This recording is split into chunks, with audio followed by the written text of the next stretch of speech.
Hi everyone, in today's video I'll show you guys how you can fix we couldn't create an account for you Facebook problem. So there can be a few reasons for that. We'll get right into it. The first thing to try is simply try to use your different email address and phone number in order to create it. So if you are using a specific email address, then try to use another email address and see if that's working or not. I'm pretty sure that method would work, but if it's not working, then try using a VPN. So in here, I have this current VPN. So I'm going to open it and I'm going to simply change my location. I'm going to connect to the United States, tap on connection.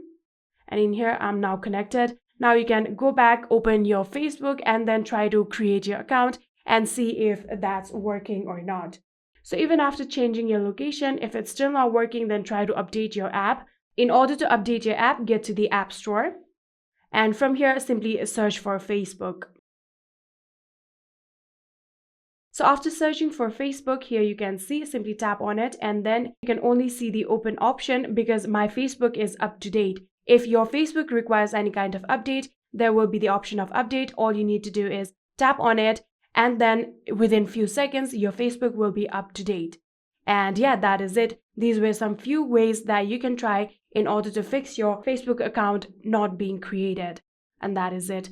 I hope this video was helpful to you guys. If it was, please do not forget to hit that subscribe button and like our video. Thank you so much for watching. See you in the next.